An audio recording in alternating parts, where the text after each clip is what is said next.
Ya, jadi kita kembali berkenalan Bapak Ibu ya dengan CA kolorektal. Ini nanti teman-teman yang di pelayanan mungkin juga bisa ikut nimbrung ya, sharing pengalaman dan kasusnya. Jadi seperti yang saya bilang tadi, CA kolorektal ini merupakan keganasan sistem pencernaan yang paling sering terjadi. Dan saya pribadi mengamati ya kira-kira 5 tahun terakhir lah, itu insidennya cenderung naik, kemudian cenderung terjadi pada usia yang semakin muda, CA kolorektal. Saya termuda itu pernah ketemu pasien umur 35 ya. 35 sudah CA kolorektal stadium 3 waktu itu. Jadi orangnya menjalani kemoterapi, setelah di kemo hasilnya lumayan baik, terus dilanjutkan dengan operasi. Operasinya pun reseksi ya, reseksi pemotongan kolon dan menggunakan stoma permanen. Ya, jadi di usia 35 itu sudah kehilangan anus dan sebagian kolonnya, serta harus hidup dengan stoma di usia 35.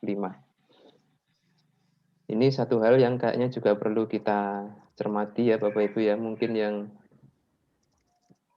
sering berinteraksi dengan pasien-pasien kasus seperti ini, bagaimana mengedukasinya supaya kita bisa kontrol insidennya, gitu ya.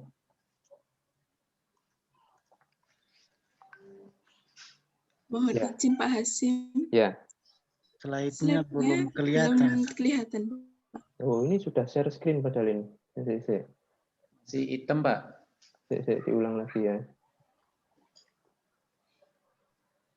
Bentar.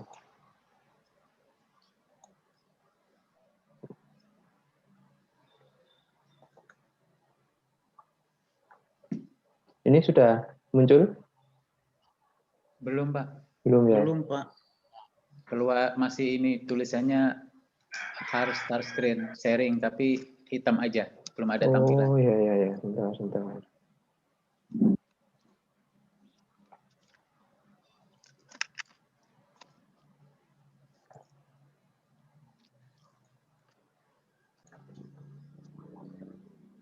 Ya, oke. Jadi ini Bapak Ibu ya, insiden itu artinya kasus baru ya. Insidennya itu cenderung naik dan terjadi pada usia yang lebih muda.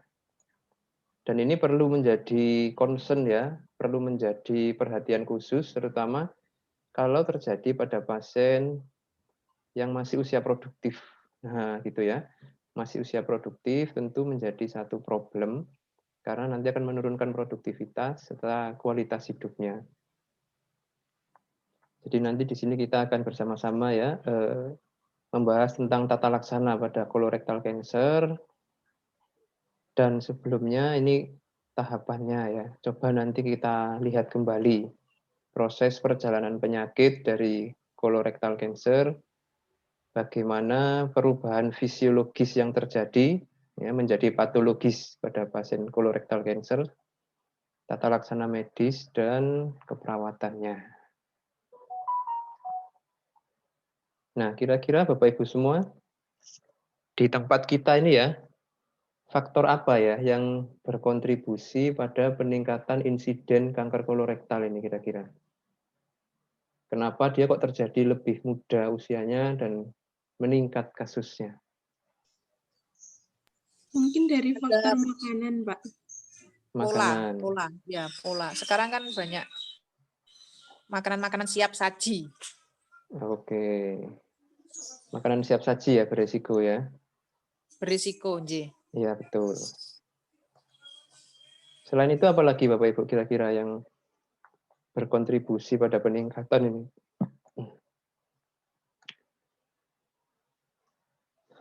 Makanan siap saji it's okay, tapi kan nggak semua orang ya suka makanan cepat saji. Nah, masalahnya yang tidak suka fast food pun juga kena. Yang slow food ya. Slow food. Yang makan slow food pun juga kena ini. Ekonomi menengah ke bawah ini juga kena. Nah, ini berarti ada sesuatu yang lain nih mungkin ya yang menambahkan resiko. Nah, Bapak Ibu sempat terpikir nggak ketika lihat berita ya, banyak orang atau penjual makanan itu yang menggunakan bahan-bahan yang tidak terstandar Iya, atau iya. bahkan Nggih, dilarang nggih. ya, entah Nggih, itu nggih, nggih. pengawet, pewarna. Pewarna, nggih, nggih. Nah, itu menjadi satu concern ya. Sayangnya di Nggih, tempat nggih, kita ini nggih. longgar ya. Bisa dibayangkan Nggih. pewarnanya buat mewarnai kain Bapak Ibu ditaruh di cendol ya, ditaruh di dawet. Pas bulan puasa apalagi, waduh. Itu benar-benar Nggih, karsinogen Pak. ya.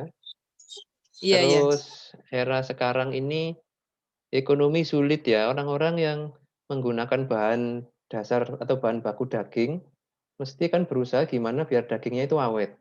Nah, ini juga sepertinya banyak luput ya dari pengawasan dinas terkait. Akhirnya pengawet-pengawet yang juga tidak disarankan itu digunakan di hampir semua lini makanan. Ya tahu, ya ikan teri, ya daging, bakso, dan lain-lain. Nah ini satu Izin, Pak. hal. Ya Bu, gimana Bu? Berarti termasuk di faktor pertanian yang insektisida itu juga berpengaruh, Pak. Karena sekarang ingin segera panen biasanya, itu biasanya disemprot supaya cepet Pak, cepet hasilnya lebih banyak dan tidak ada ulat, itu sekarang juga banyak disemprot itu loh, Pak. Akhirnya nanti loh dikonsumsi oleh masyarakat sayurannya itu. Nah itu juga itu menarik untuk dikaji Bu ya, substansi yang dipakai itu Nggih. apa. Yang sudah Nggih, nggih. saya searching sih memang pewarna dan pengawet itu karsinogen yang kuat ya. Nah untuk pestisida ini mungkin ada beberapa jenis yang juga perlu diwaspadai ya. Nah itu akhirnya yang menjadikan kondisi ini jadi kayak bola salju yang gelinding terus tambah besar.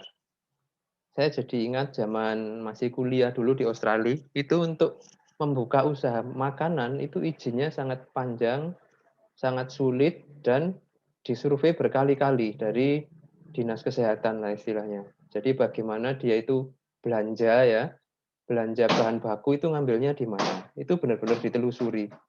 Dari tempat belanja ngangkut ke tempat produksi, itu ngangkutnya pakai apa metodenya, kebersihannya itu benar-benar dilihat ya. Belum lagi memprosesnya, kebersihan tempat kerja dan lain-lain itu panjang sekali prosesnya. Waktu itu di Australia itu untuk orang membuka usaha kuliner lah, tempat makan. Jadi akhirnya sangat sedikit ya di Australia itu orang yang buka usaha makanan karena izinnya panjang dan biayanya besar. Tidak pernah itu ya, saya selama studi di sana itu ada orang jual makanan keliling kayak di tempat kita. Waduh, ada bakso, tek-tek gitu, wah enggak ada ya, enggak ada. Terus tempat-tempat makan, warung makan, warteg rumahan itu juga enggak ada. Karena izinnya yang sulit itu mesti kemasannya itu minimal kafe atau restoran. Nah, itu yang membedakan kalau di tempat kita kan bebas ya. Pokoknya ada space, ya sudah. Siapkan kompor dan lain-lain, masak, jual. Nah, seperti itu di tempat kita. Akhirnya, ya di satu sisi mungkin untuk ekonomi masyarakat bagus ya berjalan, tapi di sisi safety dan kesehatan, ini juga menjadi beban ini akhirnya bagi sistem pelayanan kesehatan. Nah, itu yang membedakan ya di negara berkembang dengan negara maju. Bagaimana standar processing makanan itu sangat ketat.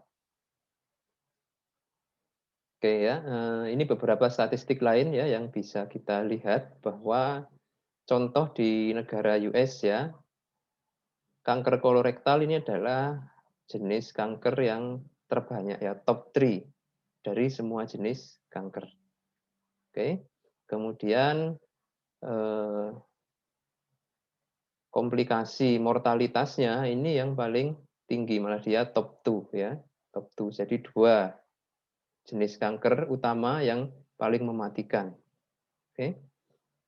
Nah, sebenarnya dari banyak studi disebutkan ya para ahli ini sepakat bahwa kanker kolorektal ini sebenarnya highly preventable. Jadi bukan penyakit yang benar-benar genetik, enggak, tapi faktor resikonya itu banyak yang modifiable. Banyak faktor resiko itu yang bisa dimodifikasi, sehingga sebenarnya dia sangat bisa untuk dicegah. Ya. Dan nah sebenarnya faktor resiko yang paling utama itu usia, gitu ya. Artinya usia ini kan juga bukan sumber penyakit gitu loh. Orang akan aging dengan normal dan meskipun usia ini faktor resiko utama, tapi kontribusinya pun juga kecil. Nah, gitu ya. Sehingga sebenarnya kanker kolorektal ini sangat bisa dicegah sejak dini insidensnya. Oke, nah kita sedikit flashback ya ke anatomi. Jadi kanker kolorektal ini berarti sepaket ya, kolon dan rektal. Di mana kolon ini merupakan usus yang segmen terakhir ya, usus besar. Terbagi menjadi 3 bagian ya, kolon ascendent, transversum, dan descendant. Nah, nanti di ujung sini ada rectum. Oke ya. Ya, jadi yang dimaksud kanker kolorektal ini berarti adalah tipe keganasan yang memang tumbuhnya atau munculnya jaringan malignansi ini adalah pada salah satu atau lebih ya segmen dari kolon dan bisa juga terjadi pada rektum. Nah, itu pengertian dari kanker kolorektal. Nah, ada beberapa tahapan ya Bapak Ibu ya dalam kanker kolorektal ini, ada beberapa klasifikasi. Yang paling sering sih yang paling sebelah kanan ini ya. Dari stadium 0 sampai 4 ya. Dimana kalau stadium 0 ini non malignan ya, mungkin sudah ada nodul tapi masih non malignan. Nah, stage 2 ini sudah menembus lapisan stage 1 masih lokal ya, in situ. Nah, di situ di lapisan mukosa yang luar, oke. Stage 2 sudah menembus lapisan mukosa sampai ke lapisan muskuler. Oke, tapi masih belum keluar dari kolon. Oke. Stage 3, nah ini dia sudah menembus mukosa, muskuler, dan serosa. Sehingga sudah ada kemungkinan menginvasi jaringan di sekitar area lesi utama. Tapi masih tetap dalam regio sekitar kolon atau asal ya dari kanker itu. Jadi mungkin sudah mulai kena kelenjar limfu sekitar itu ya. Mulai penetrasi ke otot-otot dasar panggul gitu ya yang dekat ya. Nah, kalau stage 4 ini sudah ada bukti metastase ke organ yang lain atau sistem tubuh yang lain. Ini yang paling banyak dipakai ya. Nah, ada beberapa klasifikasi lain ya. Salah satunya adalah yang di sebelah kiri ini, dia pakai A, B1, B2, C1, C2, dan D. Sebenarnya hampir sama sih ya, ada 4 tahapan juga di sini. Oke. Nah, ini biasanya dipakai untuk menentukan pendekatan terapi ya Bapak Ibu ya. Kalau sudah 4, ini biasanya pembedahan itu tidak dilakukan. Kalaupun dilakukan itu sifatnya paliatif, bukan lagi kuratif ya, untuk mengeliminasi lesi yang utama dan sangat mengganggu, potensi membahayakan, tapi tidak menghilangkan penyakit. Itu ya. Yang paling banyak dilakukan operasi stage 1 dan stage 2. Stage 3 ini juga mulai 50-50 ya, pasien operasi atau tidak. Nah, ini faktor resiko ya, faktor resiko yang sudah terbukti berkaitan dengan insiden dari kanker kolorektal. Oke, yang pertama memang adalah usia. Diketahui ya secara global itu memang usia di atas 50. Nah, ini mulai ada peningkatan resiko. Oke. Terus yang kedua adalah ditambahkan dengan adanya penyalahgunaan substansi. Nah, substansi yang merugikan ya. Yang paling sering jadi tersangka itu adalah memang merokok dan konsumsi alkohol. Oke. Jadi kalau usianya sudah di atas 50, sejak lama aktif merokok dan rutin istiqomah mengkonsumsi alkohol ya secara berlebih. Nah, ini sudah 2 faktor risiko atau 3 ya faktor risiko yang dikoleksi. Oke, terus faktor penyakit ya, ini yang sudah terbukti sah dan meyakinkan itu DM tipe 2. Itu ya. Yang lain mungkin juga ya, tapi belum sekuat DM tipe 2 dalam berkontribusi sebagai faktor risiko untuk terjadinya kanker kolorektal. Oke, nah yang keempat adalah terkait pola makan. Nah, ini tadi yang kita sempat diskusikan ya. Ternyata memang, nah ini, pola makan yang terlalu banyak ya, didominasi oleh daging merah. Ini terbukti ternyata meningkatkan risiko kanker kolorektal. Kemudian yang kedua, pola makan yang terlalu banyak juga mengandung daging yang diproses secara pabrik. Ya, jadi bukan daging yang murni dimasak langsung dimakan, tapi diolah dulu dan diawetkan. Nah, itu ya. Jadi seperti apa ya? Sosis, nugget, burger tadi ya. Nah, itu fast food sukanya Bu Ida itu sukanya beli burger. Nah, itu termasuk daging yang diproses. Cilok ya, sekarang ada lagi nih varian lokal Indonesia ini ya. Di luar negeri nggak masuk faktor resiko cilok karena tidak ada barangnya. Di sini banyak dan begitu diidolakan. Oke, next adalah berat badan atau indeks massa tubuh yang berlebih ya, overweight, obesitas. Ini juga selain beresiko menimbulkan colorectal cancer, juga meningkatkan resiko mortalitasnya. Jadi pasien kanker kolorektal yang obesitas itu terbukti memiliki mortalitas yang lebih tinggi. Oke ya. Nah, yang menarik adalah ternyata faktor resiko ini diklasifikasikan Bapak Ibu ya, menjadi faktor resiko saja sama faktor resiko mayor. Nah, gitu ya. Ternyata ini adalah kondisi-kondisi yang secara statistik itu di atas 20%. Oke, relatif risknya untuk menimbulkan kanker kolorektal. Pertama, yang paling tinggi adalah ini, penyakit inflamasi pada sistem pencernaan, inflammatory bowel disease, IBD ya, sering dokter menyebutnya seperti itu ya, IBD, inflammatory bowel disease. Entah karena sebab infeksi atau iritasi, itu ya, penyakit inflamasi bowel disease di masa yang lalu. Nah, jadi pasien yang pernah punya riwayat ya, peradangan sistem pencernaan, nah ini harus sudah ada kewaspadaan tersendiri. Oke. Yang kedua adalah radiasi pada area abdominal atau pelvis yang dipakai untuk merawat kondisi kanker sebelumnya. Nah, mungkin ada CA prostat. Nah, CA buli atau CA cervix. Nah, itu ya yang menjalani radiasi di area pelvis. Ini juga terbukti ya di atas 20% relatif risknya untuk menimbulkan kanker kolorektal. Oke. Yang ketiga ini polip adenoma. Ini polip itu jinak berarti ya. Adanya benjolan jinak pada kolon.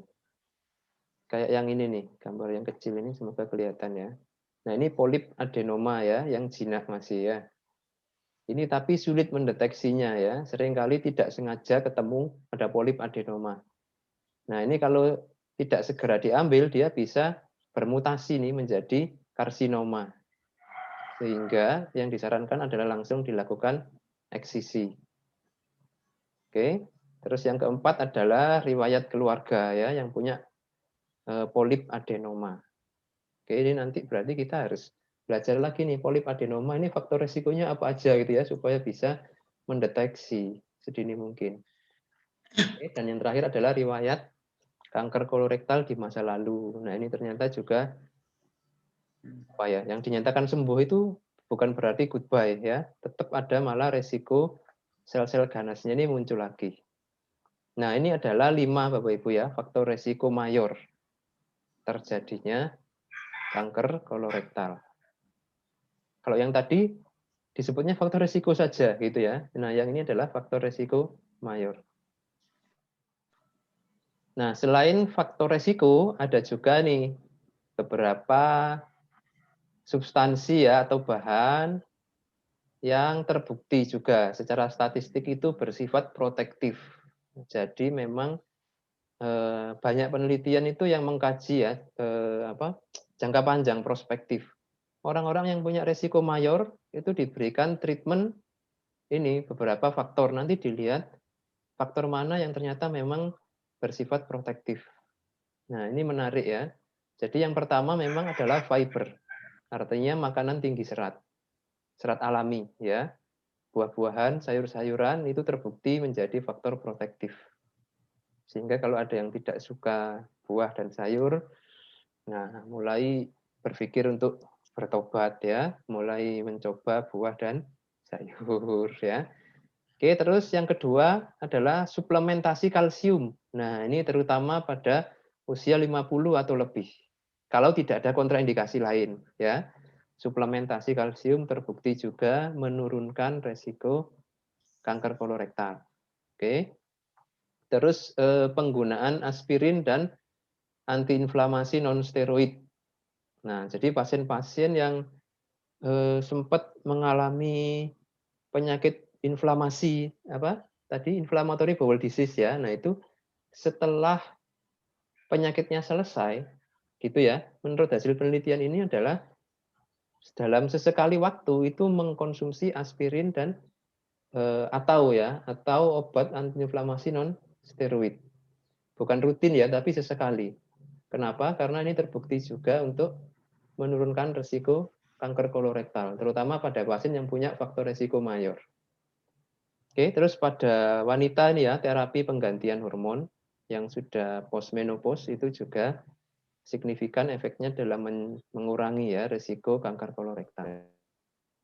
Dan yang terakhir adalah asam lemak omega 3. Oke, asam lemak omega 3 ini banyak terdapat di ikan laut ya, ikan laut. Ikan laut terus biji-bijian ya. Kalau nggak ada kontraindikasi ya, jadi kacang tanah, kacang mente, biji bunga matahari, nah kuaci ya, kuaci ini enak ini, sudah enak mengandung omega 3 lagi, cemilan sehat ya. Nah jadi kalau diilustrasikan kurang lebih seperti ini Bapak Ibu ya. Nah ini ikan ya, ikan salmon, ini minyak ikan ya, ini almond, biji almond ya. Biji almond, silakan kalau lagi main ke supermarket nyetok lah sedikit-sedikit ya, biji almond enak nih dicemil-cemil juga ya, alpukat ya.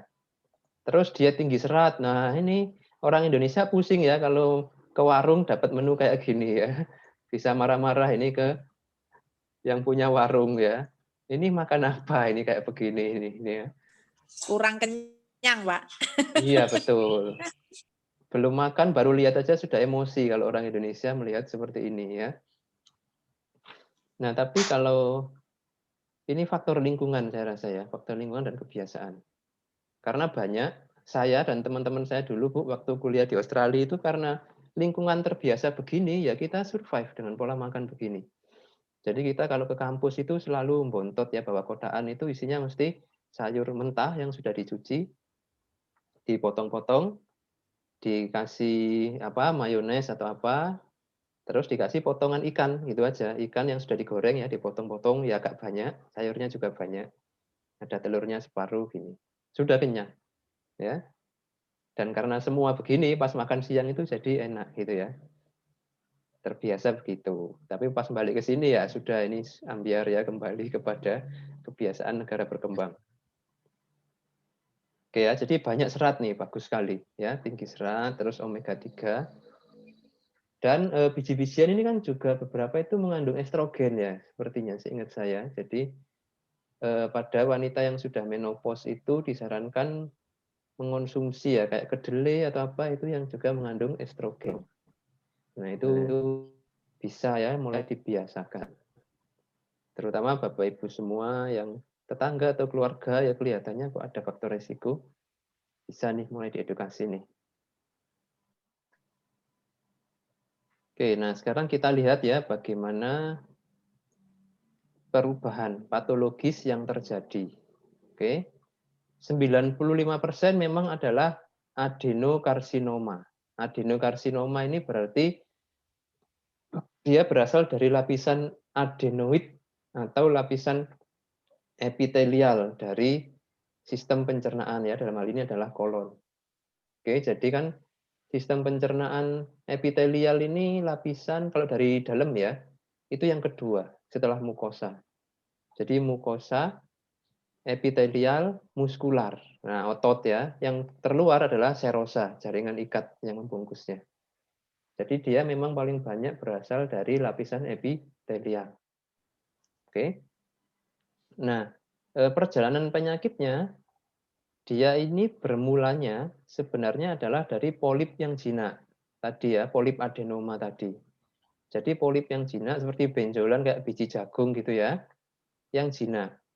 Nah, dia bentuknya seperti ini Bapak Ibu ya, mayoritas gambaran adenoma polip yang terjadi di kolon. Jadi dia kayak kecambah ya, ada batangnya terus ada kepalanya. Oke. Ini masih jinak ini sifatnya. Ketika bentuknya seperti ini yang aktif berproliferasi itu yang di bagian kepala ini. Jadi seiring berjalannya waktu, yang bagian kepala ini lama-lama akan membesar dan turun, lehernya ini akan memendek. Nah, dia berkembang menjadi ganas ketika yang kepalanya ini sudah turun kontak dengan dinding kolon dan mulai penetrasi. Nah, itu sudah mulai menjadi ganas. Oke, sehingga pada pasien-pasien yang masih ketemu bentuk polip adenoma jinak begini, ini biasanya sama dokter digestifnya langsung diambil ini ya. Begitu diambil selesai, sudah tidak akan berkembang lagi menjadi keganasan. Gitu ya. Nah, yang menjadi masalah adalah mendeteksi ini sulit karena nggak ada tanda dan gejala, nggak ada komplain pasiennya. Oke, sekali dia menjadi ganas, dia langsung menginvasi dan menghancurkan ya jaringan yang sehat, terus menyebar ke jaringan sekitarnya. Oke. Nah, metastase yang paling sering itu adalah ke liver ya. Liver, kemudian rongga peritoneum dan paru. Ini 3 target organ yang sering ya menjadi tempat tumbuhnya metastase. Oke, nah begitu dia sudah menjadi ganas Bapak Ibu ya. Ini nih mulai timbul manifestasi di sini ya. Begitu dia sudah menembus lapisan mukosa. Mulai masuk ke lapisan muskuler atau bahkan sampai ke serosa. Nah, itu sudah mulai timbul keluhan ya. Apa yang paling sering adalah bleeding ya. Bleeding dengan atau tanpa nyeri. Nah, ini wajib menjadi kecurigaan. Pendarahan yang keluar dari anus. Terus nah nyeri ya. Nyeri yang tidak berpola. Beda dengan nyeri lambung ya. Kalau nyeri pada kolon ini timbulnya setiap saat, setiap kali ada peristaltik nyeri. Nah, kan gitu ya. Setiap kali ada makanan atau feses lewat nyeri. Nah, gitu ya. Itu. Dan nah mulai ada perubahan pola eliminasi. Oke. Yang awalnya itu rutin ya setiap pagi, tahu-tahu pasiennya cerita dari riwayat bleeding, nyeri, terus kok nggak bisa rutin lagi Pak ya, gitu ya. Biasanya dulu itu setiap pagi selalu nih ke kamar mandi. Sekarang 2 hari sekali gitu ya. Atau malah tidak berpola, kadang 2 hari sekali, kadang sehari 2 kali. Nah, itu mulai mengarahkan adanya kecurigaan. Oke. Pada tahap yang sangat lanjut ya, ketika masa sudah besar, terjadi obstruksi. Begitu dia sudah menembus lapisan muskular, Bapak Ibu, kan sarafnya usus itu atau sarafnya kolon itu kan ada di lapisan muskular ya. Nah, begitu lapisan muskular ini sudah ketembus, terus kebetulan mengenai sarafnya di situ, ini peristaltik bisa berhenti ya di bagian yang ada kansernya itu. Jadi feses kalau lewat situ nggak didorong karena memang nggak ada peristaltik ya, macet. Kayak pasien Hirschsprung. Nah, gitu ya. Terjadi obstruksi dan tidak jarang malah perforasi. Jadi dinding kolonnya ini pecah ya karena adanya penetrasi tadi dari sel malignannya. Oke ya. Metastase bisa terjadi sesuai dengan organ yang terserang ya. Kalau ternyata kena liver, maka ya manifestasinya di kuadran kanan atas ya. Ada distensi pembesaran yang nyata dan ketika dipalpasi itu massa distensinya, bukan cairan atau udara. Gitu ya. Early satiety ini cepat kenyang. Jadi baru makan sedikit sudah berasa penuh perutnya. Oke ya. Terus ada beberapa manifestasi lain ya, tergantung di mana jaringan ganas ini tumbuh ya, seperti adanya adenopati di atas klavikula atau sekitar umbilikus, mulai ada benjolan-benjolan.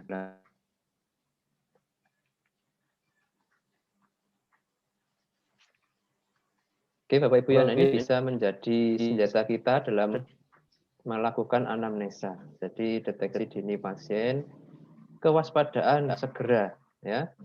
Segera dilaksanakan ya jika ada keluhan-keluhan seperti ini ya.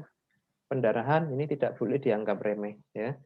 Pendarahan yang disertai perubahan pola eliminasi, nah itu sudah harus mengarahkan pada kecurigaan, gitu ya. Nah, untuk pemeriksaan diagnostiknya,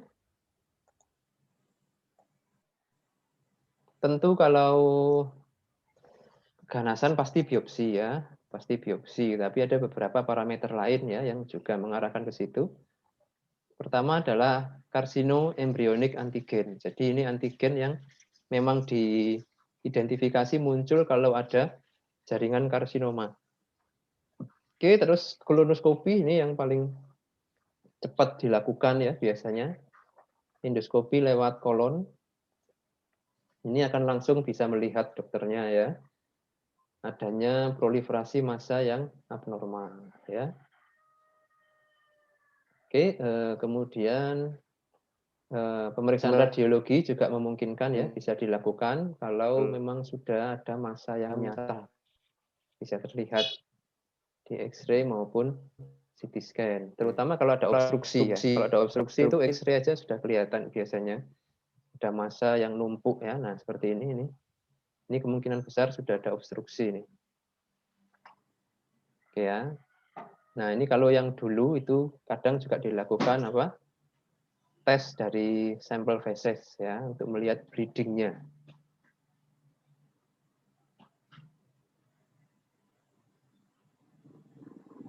Nah, ketika pasien sudah terkonfirmasi nih mengalami kanker kolorektal, maka programnya biasanya langsung dipertimbangkan operasi gitu ya.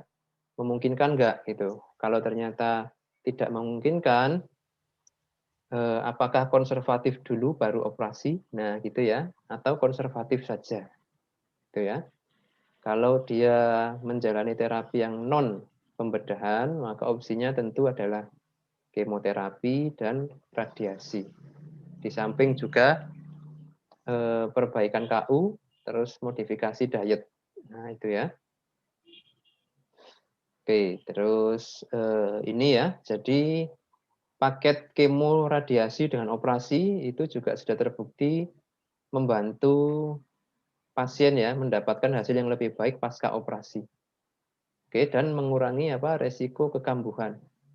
Kalau pasien dibanding yang operasi saja tanpa dikombin dengan kemo atau radiasi. Oke ya. Nah, memang terapi definitifnya pada banyak kasus adalah pembedahan.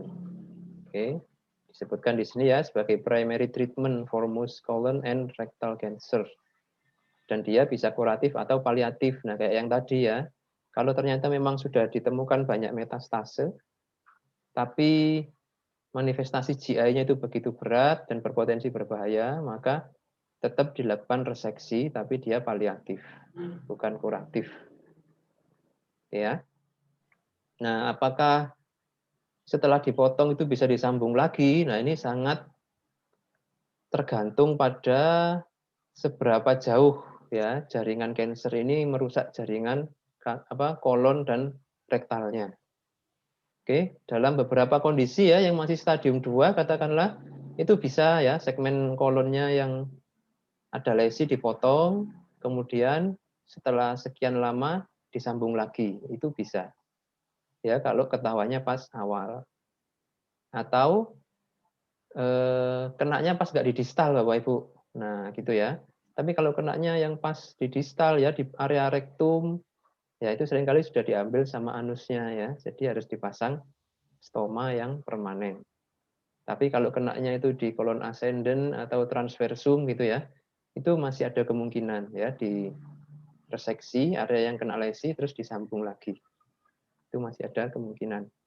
Jadi tipe pembedahannya sangat dipengaruhi oleh lokasi dan ukuran dari tumornya.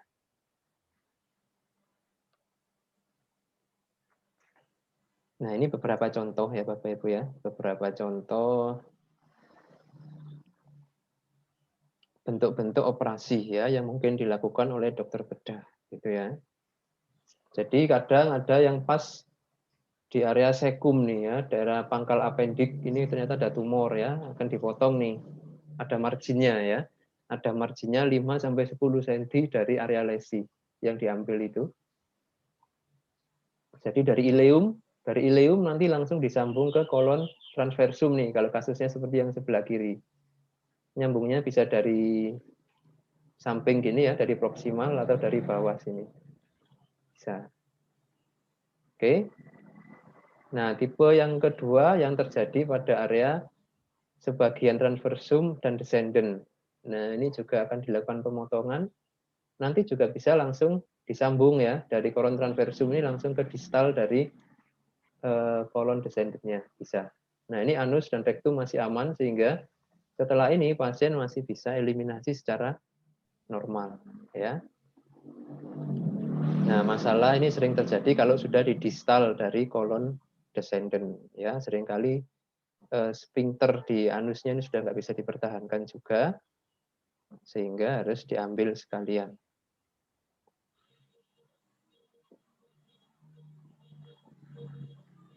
Nah, itu kurang lebih Bapak Ibu ya, kilas balik sedikit ya tentang kanker kolorektal.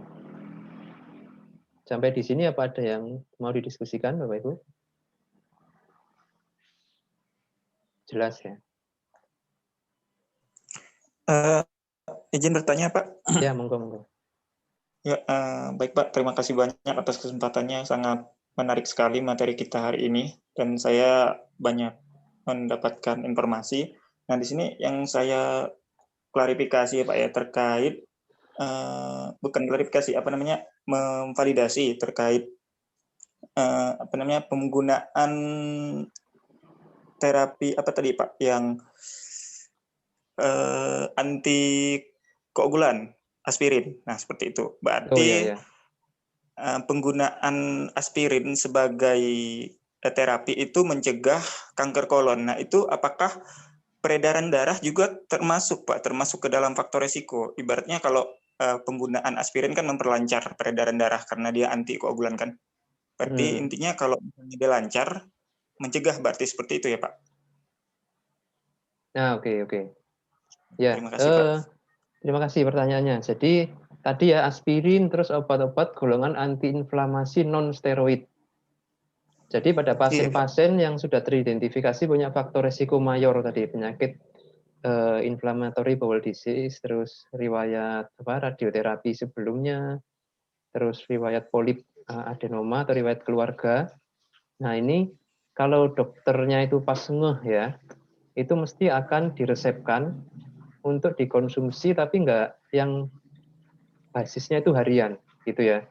Rata-rata mingguan atau 2 mingguan, nah itu harus mengonsumsi 1 gitu ya. Efeknya di mana? Nah, ini ada beberapa teori.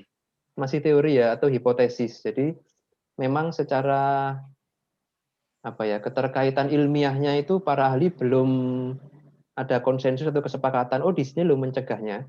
Tapi memang ada hipotesis yang paling banyak dipakai itu bahan aktif dari bahan-bahan tersebut itu mensupresi gen-gen yang berpotensi mutasi ganas di kolon.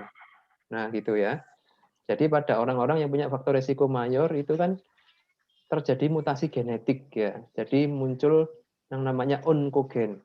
Gen-gen yang punya kecenderungan ganas itu muncul. Sementara gen yang punya sifatnya tumor suppressor gen. Jadi gen yang sifatnya itu mensupresi tumor itu malah nggak aktif. Nah, itu pada pasien yang punya faktor risiko mayor. Nah, penggunaan kedua terapi tadi itu membalik ya. Membalik fenomena itu. Jadi yang onkogennya itu ditekan dan gen supresor tumornya itu kembali aktif. Sehingga akhirnya mutasi gen ini bisa dicegah. Nah, itu hipotesis yang paling banyak dianut. Tapi apakah itu yang benar-benar terjadi itu belum ada yang sepakat lah istilahnya begitu. Itu ya Mas ya. Oke, terima kasih Pak. Ya sama-sama. Jadi nggak rutin ya, nggak rutin setiap hari mengonsumsi aspirin atau apa itu tidak. Oke, monggo yang lain kalau ada yang mau didiskusikan.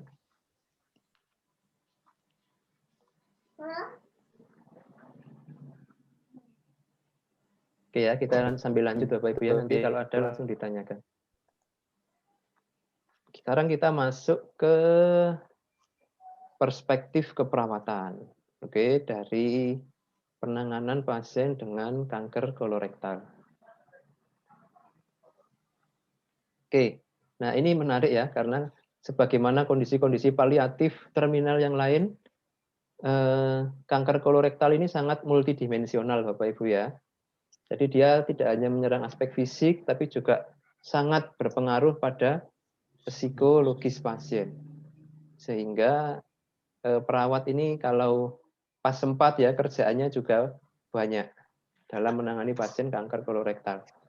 Oke, mulai dari screening ya, kita sudah berperan di situ mengidentifikasi faktor resiko, terus memfasilitasi pasien biar bisa mengakses screening sejak dini ya. Terus pada pasien-pasien yang sudah terdiagnosa dan mulai persiapan operasi ya, nah ada juga peran perawat dalam fase pre-op. Oke.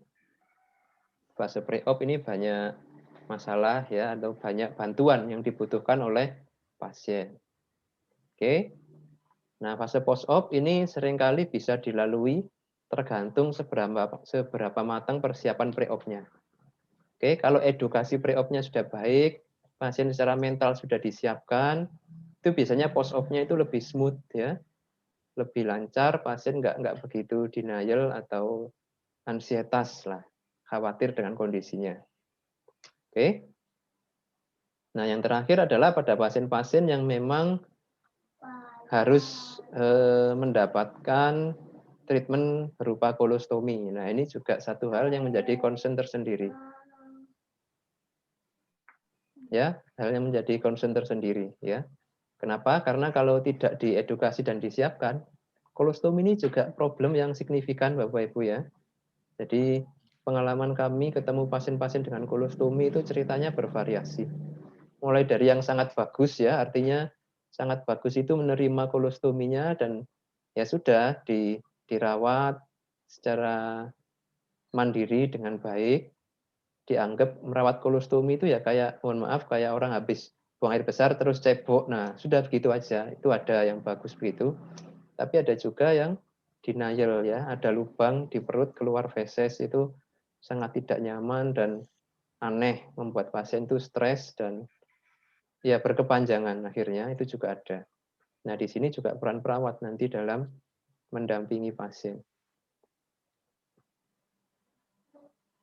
Nah, screening Bapak Ibu ya masih menjadi satu hal yang jarang dilakukan tapi perannya itu besar ya. Ini bisa dilihat di gambar yang kiri atas. Ini yang saya bilang tadi ya, awalnya adalah polip. Sesil ini artinya nganggur. Nganggur itu nggak ada efek apa-apa, nggak ngefek ya. Ada benjolan tapi nggak menimbulkan efek apa-apa. Terus menjadi polip yang menonjol. Oke. Nah, yang aktif proliferasi itu tadi ya, yang seperti saya bilang adalah di bagian ujungnya ini. Lehernya ini pasif dia, jinak. Nah, lama-lama ini kepalanya akan tambah gede, lehernya tambah pendek, akhirnya terjadi adenokarsinoma. Nah, ini sudah ganas ya.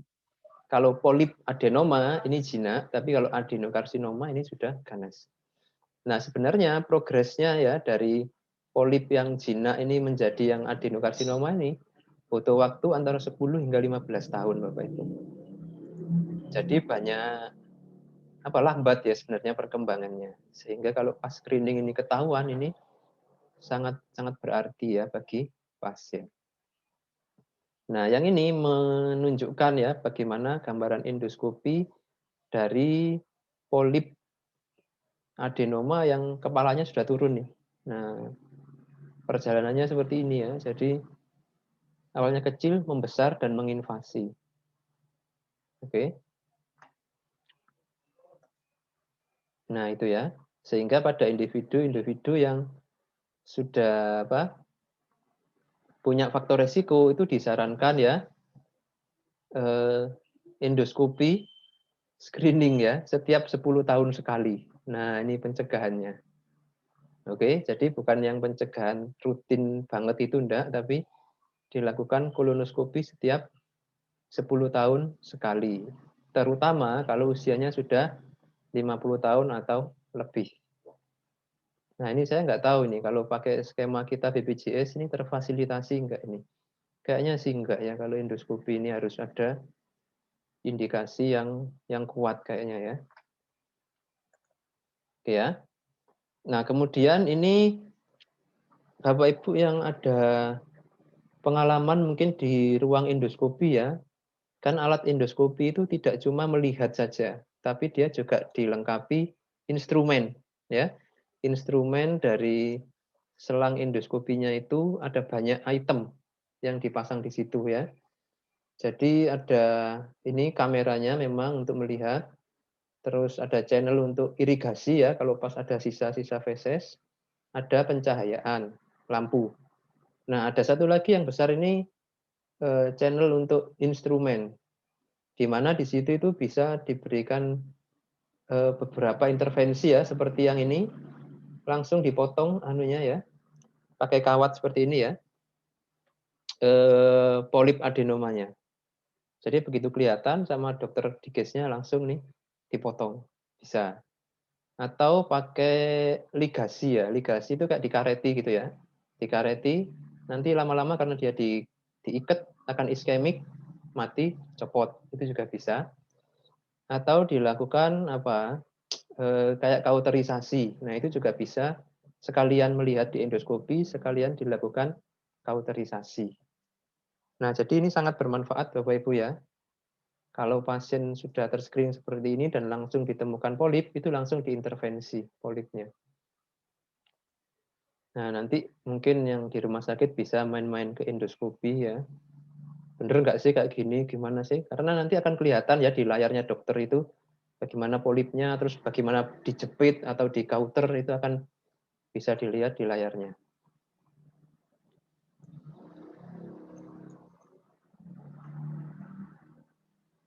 Oke, kita mulai masuk ke penanganan pasien di tahap pre-op. Oke, jadi pasien-pasien dengan kanker yang sudah sangat terganggu oleh kankernya, terus sudah terjadwal operasi. Nah, itu pasti banyak pertanyaan, banyak kekhawatiran, banyak ketakutan ya yang menggelayut di pikirannya. Nah, ini termasuk salah satu wilayah ya bagi perawat untuk melakukan intervensi, edukasi pre-op. Bagaimana nanti kira-kira setelah operasi itu keberhasilannya, bagaimana setelah operasi itu nanti kehidupannya ya, karena selama ini hanya bed rest saja, terus buang air besar selalu berdarah-darah, gitu ya, apakah akan membaik atau tidak. Nah, itu ya. Oke, terus yang kedua adalah persiapan fisik ya selama fase pre-op ini. Jadi persyaratan-persyaratan operasi itu harus disiapkan ya. Tekanan darah, gula darah, dan lain-lain. Oke, jadi stamina, kondisi umum pasien itu dipersiapkan dengan bagus, serta pembersihan ya, pembersihan dari saluran pencernaan. Oke. Nah, yang disarankan memang adalah diet tinggi kalori, rendah sisa. Oke, tinggi kalori, tinggi protein ya, rendah sisa. Jadi bisa diet cair ya sebelum puasa ya. Terus, nah ini yang menarik ya Bapak Ibu ya. Kalau kami di komunitas perawat luka dan stoma itu mengenal prosedur pre-op yang namanya stoma sighting. Oke, stoma sighting itu merupakan prosedur penentuan titik-titik ya yang bisa menjadi alternatif di mana stoma itu bisa dibuat, Bapak Ibu. Jadi stoma itu nggak boleh asal bikin ya, pokoknya dokter habis potong langsung dibikinkan saluran keluar, itu nggak bisa. Jadi ada beberapa kriteria area yang menjadi lokasi ideal untuk pembuatan stoma. Itu ya, dan yang menentukan ini rata-rata perawat ya, yang punya ya tentu dibekali sudah pelatihan yang memberikan dia kompetensi untuk melakukan stoma sighting. Nah, seperti apa lokasi yang disarankan atau ideal untuk stoma? Yang pertama adalah dia harus dibikin pada otot rectus abdominis, Bapak Ibu. Rectus abdominis itu adalah otot yang ada di tengah perut nih. Yang sering kita lihat kalau perut kita itu six pack, nah itu ya, itu adalah otot rectus abdominis. Kalau yang nggak six pack pun ya one pack misalkan ya, tapi selama di tengah gitu ya, itu adalah otot rectus abdominis. Nah ini area yang ideal untuk dilakukan dibikin stoma. Oke. Yang kedua, area stoma tidak boleh pada area lipatan kulit. Nah ini yang terutama perutnya banyak polisi tidur ya. Polisi tidurnya padat nih. Nah, itu harus dipastikan stomanya tidak pada area lipatan kulit. Nah, itu perawat akhirnya mesti mengkaji ya.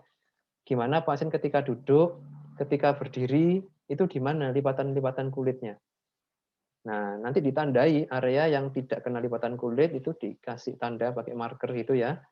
Sebagai clue bagi dokter untuk meletakkan stomanya di situ. Gitu ya. Nah, ini peran perawat ini yang paling banyak nih. Oke ya, nah terus pada pasien-pasien yang juga sudah direncanakan stoma tentu perlu persiapan psikis ya untuk bisa memahami bahwa nanti eliminasinya tidak bisa lagi normal lewat belakang, tapi lewat depan atas ya di perut lagi ya. Itu gimana? Tetap kita berikan solusi-solusi ya bahwa pasien tetap bisa nyaman, kualitas hidup tetap terjaga, itu bisa, ada tekniknya. Nah, itu yang perlu diajarkan. Masalahnya memang pasien kadang nggak siap untuk diajari ya. Dia masih sulit membayangkan keluar kotoran dari perut depan. Dan nggak bisa ditahan lagi. Kan gitu ya, nggak ada sphincternya. Stoma itu Bapak Ibu ya. Jadi begitu ada dorongan ya sudah langsung brul keluar, ngalir. Nah, masalahnya ketika pas ada dorongan pas lagi ngajar. Nah, gimana tuh? Stres nggak? Pas lagi ada dorongan, pas lagi mimpin rapat. Nah, problem nggak tuh? Terus bocor, waduh itu sudah luar biasa, pasien itu stres kalau sudah seperti itu, kasihan. Oke, jadi psikisnya dulu kita siapkan ya, kita kondisikan. Baru nanti diajari alat-alat ya, appliances ini alat-alat untuk perawatan stomanya rutin ya, dan juga keluarga. Nah, apa yang harus dilakukan ya? Jangan sampai keluarganya nggak paham. Nah, ini problem nantinya. Oke, Bapak Ibu ya. Nah, jadi ini ketika pasien sudah selesai operasi ya, pasti yang pertama adalah optimalisasi penyembuhan luka pasca operasi. Oke, cegah komplikasi ya, infeksi itu yang sering terjadi. Terus apa itu? Luka post-op yang terbuka. Kalau di abdomen ya, sering ya. Ya bukan sering sih, tapi lumayan lah. Banyak kami dapat pasien tuh kayak gitu. Jadi jahitan post-op-nya itu buka lagi, nah gitu ya, sehingga terekspos bagian dalam abdomennya, itu yang harus dicegah ya. Oke, terus perbaikan KU ya, karena pasien secara fisik kembali bugar. Oke, ya. Oke, terus pasien post-op ya, rata-rata meskipun kolonnya itu akan disambung lagi Bapak Ibu, tetap akan dibuatkan stoma dulu, tapi yang sementara, gitu ya. Jadi pasti perlu ada masa-masa perawatan stoma oleh perawat maupun oleh pasien sendiri. Oke, jadi harus bisa dilakukan perawatan gimana biar stomanya ini sehat ya, nggak problem. Oke ya, jadi melindungi stoma yang baru dibikin. Karena stoma yang baru jadi itu masih inflamasi gede, kayak brokoli gitu, mekar ya, edem. Nanti lama-lama akan mengkerut. Nah, itu harus dilindungi. Terus menjaga integritas kulit peristoma atau kulit sekitar stoma. Nah, ini yang sulit. Karena mayoritas stoma yang bermasalah itu Bapak Ibu, yang rusak bukan stomanya, tapi kulit sekitar stoma. Jadi kulit sekitar stomanya itu iritasi, terkelupas, bahkan sampai bolong ya, ulkus, terjadi ulcerasi di kulit sekitar stoma. Akhirnya fesesnya keluarnya dari samping-sampingnya justru bukan dari stomanya. Wah, itu masalah yang tidak jarang juga terjadi dan akhirnya malah meningkatkan morbiditas dan mortalitas. Karena pasiennya jadi peritonitis, jadi bisa sepsis ya gara-gara kulit sekitar stomanya ini nggak bagus dan terjadi kebocoran feses di situ. Oke ya, monitoring fungsi stoma, dipastikan bisa keluar dengan lancar ya fesesnya. Nah, yang terakhir ini PR besarnya ya adalah bagaimana konseling ke pasien dan keluarga terkait stoma yang ada. Jadi bagaimana beraktivitas tetap dengan stoma, itu ada ya. Kalau yang sudah berkeluarga bagaimana melakukan hubungan seksual dengan tetap stomanya terjaga, tidak sampai menimbulkan ketidaknyamanan. Nah, itu ada tekniknya sendiri ya. Bahkan berolahraga ya tetap bisa ya.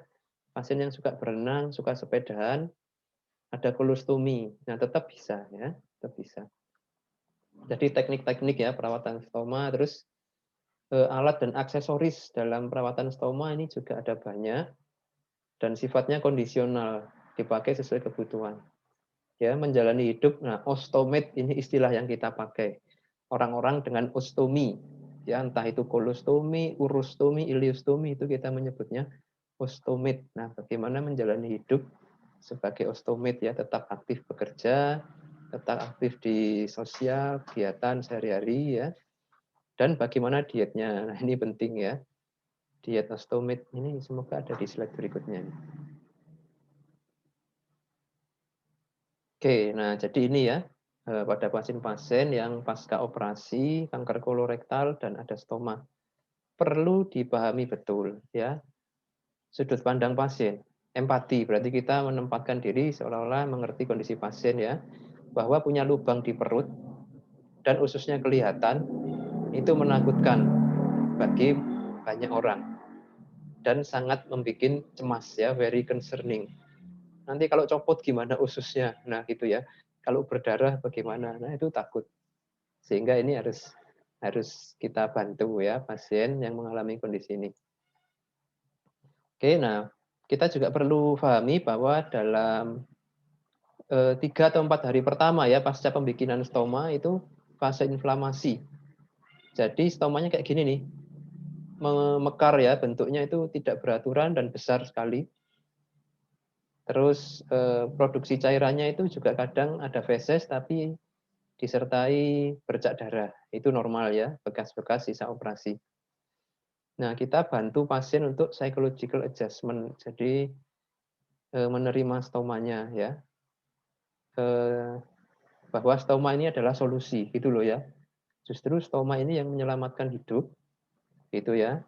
Justru stoma ini adalah apa? Istilahnya teman baru ya yang membuat kita akhirnya bisa melalui kanker itu dan bisa kembali menjalani hari-hari. Itu karena ada stoma ini. Nah, gitu ya. Karena banyak pasien masih memandang stoma ini masalah, bukan solusi. Itu loh ya. Pernah di satu kondisi yang ekstrim itu teman kami ya, di daerah Bogor itu, malah pasiennya itu kayak apa? Kayak baby blues mungkin kalau ibu baru lahiran ya. Benci dengan stomanya ya. Jadi sama dia itu nggak dirawat, ditelantarkan, bahkan kadang itu dipukul-pukul stomanya karena begitu frustasinya. Nah, ini hal-hal yang kita mesti bantu pasien untuk bisa move on ya dan menerima stomanya. Oke. Terus karakteristik stoma ya.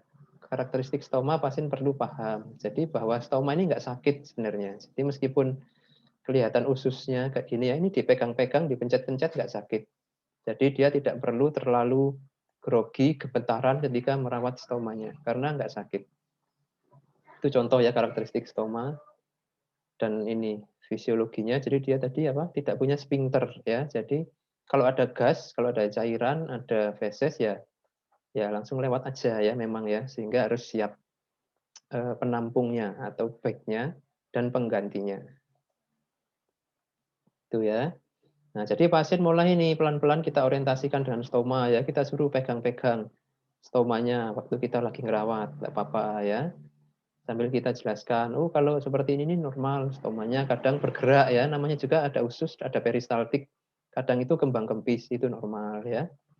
Teknik perawatan stoma yang dasar, bagaimana mengganti kantongnya, merawat kulit sekitar stoma, dan memasang kembali. Nah, itu nanti kita ajarkan ya. Nah, terakhir kalau pasien sudah mulai mahir, terbiasa ya, baru nanti bagaimana menjalani hari-hari dengan kantong stoma yang menyertai. Itu juga bisa ya. Jadi pasien tetap seperti orang biasa ya. Sampai sekarang ini saya ada satu paman ya di Banyuwangi itu yang ostomed. Jadi sudah hampir 20 tahun dengan stoma. Beliau ini petugas apa itu personalia ya di salah satu RSUD ya seperti biasa ya bekerja membuat proyek, memimpin rapat dan lain-lain dengan stomanya, tidak ada masalah.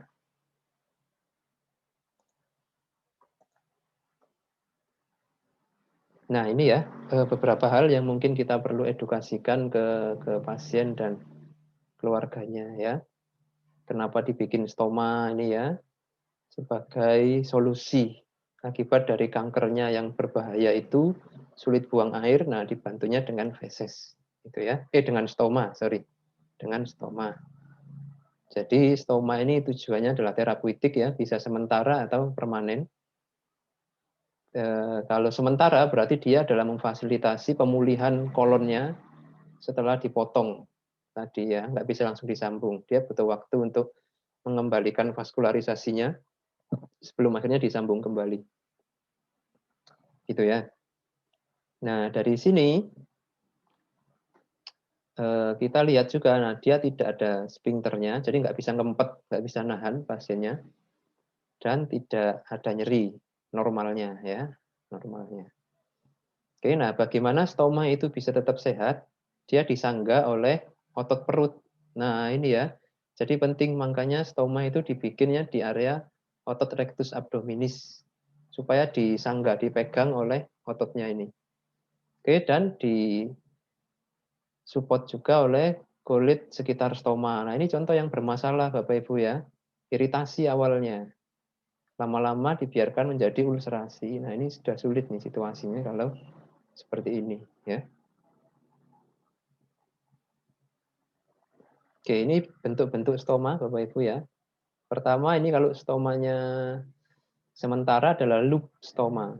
Jadi dia awalnya begini ya, ada keganasan di sini dipotong. Terus bagian proksimal distalnya terbuka seperti ini.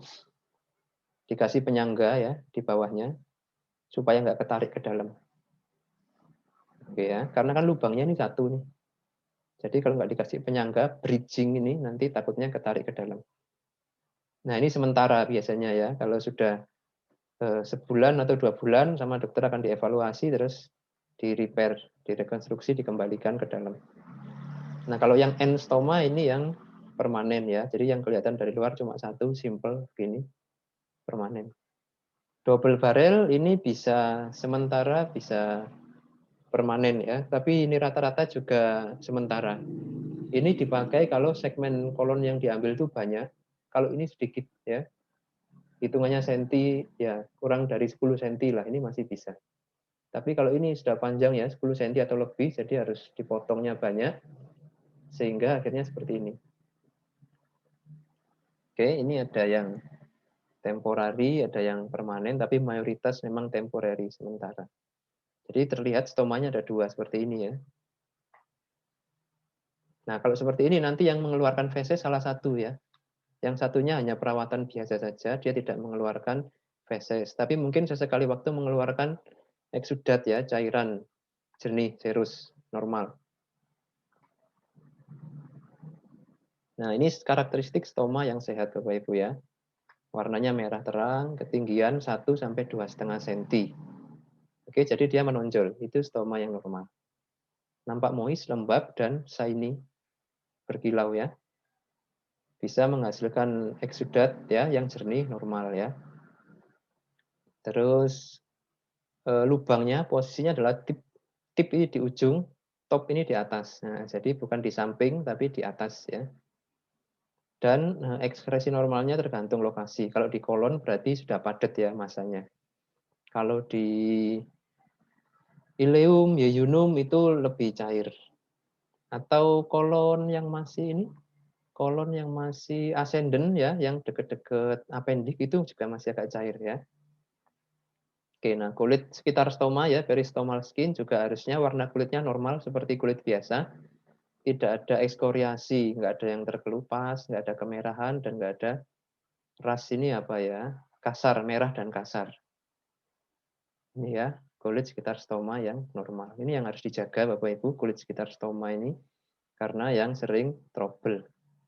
Nah, ini masalah yang sering terjadi pada stoma. Pertama, prolaps. Jadi stomanya ini kayak hernia ya, jatuh keluar, nongol ya. Ini rata-rata karena lokasi nggak pas. Jadi tidak di otot rectus abdominis, tapi di samping. Akhirnya stomanya nggak ada yang megangi, sehingga dia melorot ya, keluar. Oke, atau pada saat pembikinan stomanya, fiksasi di dalamnya mungkin kurang, atau imobilisasinya tidak adekuat gitu ya. Pasien kan memang dianjurkan mobilisasi dini, tapi mungkin terlalu aktivitasnya terlalu tinggi atau terlalu banyak ngeden di awal-awal. Oke, kebalikan dari retraksi atau prolaps adalah retraksi Bapak Ibu, ketarik ke dalam. Nah, ini juga problem ya. Jadi ini stomanya juga sama, tidak pada otot rectus abdominis, terus pada area lipatan kulit, pasiennya obes lagi. Nah, itu stomanya rawan tenggelam. Yang mana kalau tenggelam seperti ini cairannya pasti akan merembes ke kulit sekitarnya. Sulit untuk melindungi kulit sekitarnya, akhirnya mudah terjadi iritasi. Gitu ya. Oke, next adalah infeksi ya. Pada pasien-pasien dengan imunodefisiensi atau perawatan yang tidak rutin ya. Terjadi infeksi pada area sekitar stoma, atau pasiennya memang kena infeksi ya, tipes atau disentri. Nah, itu bisa ngefek ke stomanya. Next adalah nekrosis. Nekrosis ini bisa timbul akibat infeksi juga, atau ini terlalu kencang. Jadi ukuran kolonnya besar, tapi lubang yang dibikin kekecilan. Nah, gitu ya, akhirnya dia terlalu tercengkeram gitu, akhirnya iskemik nekrosis ya. Ini masalah stomanya Bapak Ibu yang 4 ini yang sering terjadi. Nah, kalau di kulit sekitar stoma ini ya yang paling banyak iritasi awalnya. Karena tidak dilindungi kulit sekitar stomanya ya, kantongnya cuma pakai plastik biasa yang dikasih double tip. Nah, itu akhirnya kulit sekitar stomanya ini terekspos dengan eksudatnya ya, yang mana itu iritatif kan, pH-nya kan asam ya. Nah, ini bisa merusak kulit sekitar stoma, jadi harus dilindungi. Oke. Terus, nah ini kalau iritasi dibiarkan terus ya, terjadi ulcerasi, akhirnya luka. Dan kalau lukanya, ulcerasinya itu pas di pinggirnya, terjadi yang namanya separasi Bapak Ibu. Jadi stoma dan kulit sekitar stomanya ini ada rongga yang memisahkan. Nah ini sudah sulit ini ya, jadi pasiennya akhirnya rawan mengalami peritonitis dan mortalitasnya jadi tinggi kalau sudah ada separasi atau ulcerasi. Oke ya, nah sehingga nanti kita mesti berkenalan dengan banyak produk, banyak alat ya, aksesoris untuk perawatan stoma. Nah, idealnya kantong stoma itu seperti ini Bapak Ibu. Jadi selain kantong, ini ada lapisan waterproof-nya ya, yang warna coklat ini terbuat dari hidrokoloid namanya.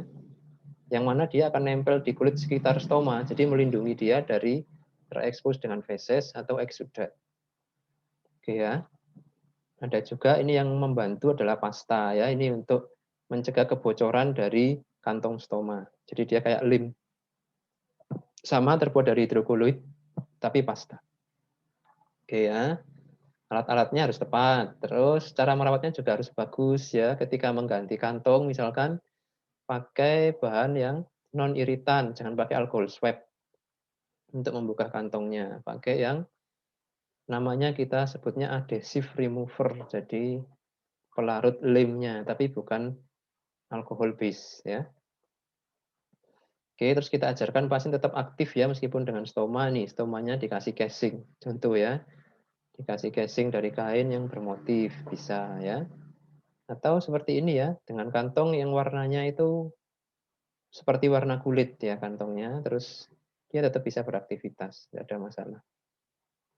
Oke, cara mengganti kantong yang tepat ya, ukuran terutama diameter, karena nanti ini akan digunting kan di base plate-nya ini, digunting sesuai dengan diameter stomanya. Jangan sampai terlalu kecil ya, sesek, atau terlalu besar, malah akhirnya kulitnya jadi terekspos kalau terlalu besar. Jadi idealnya dikasih jarak 1-2 mili dari diameter stomanya. Karena stomanya nanti kan akan mengembang mengempis ya, peristaltik. Itu harus ada celah sedikit. Nah ini ya, jadi kita nanti sebagai perawat Bapak Ibu ya, mesti ada program nih untuk membantu pasien melalui masa-masa sulit. Ya, secara psikis ini maksudnya ya. Ini contoh salah satu intervensi yang jadi SOP di banyak rumah sakit di luar negeri. Jadi membuat peer support ya, forum apa ya, kayak FGD ya, diskusi forum curhat antar pasien. Itu ya contoh. Ini memberikan satu hasil yang bagus ya untuk kualitas hidup pasien. Oke, terus kenyamanan ya, terutama nyeri. Ini kalau kulit sekitar stoma itu iritasi pasti nyeri. Mual dan muntah ini pada pasien dengan kemoterapi ya bisa terjadi. Sama ini kenyamanan fisik secara umum ya. Jadi pasien dengan kanker kemoterapi itu pasti badan terasa nggak nyaman ya, sakit semua, capek semua. Itu bagaimana kita mensupportnya biar tetap kualitas hidup pasien baik selama di rumah sakit maupun di rumah ya. Oke ya, nah dari sini kita bisa lihat ya, kanker kolorektal ini masalah yang signifikan ya, dan multidimensional, menyerang tidak hanya fisik gangguannya, tapi juga psikologis dan sosial. Oleh karenanya kita sebagai perawat akhirnya juga harus memandang situasi ini secara holistik. Oke, saya rasa itu ya yang dapat saya sampaikan. Kita bisa lanjutkan di sesi diskusi. Saya akhiri, terima kasih. Assalamualaikum warahmatullahi wabarakatuh dan selamat pagi.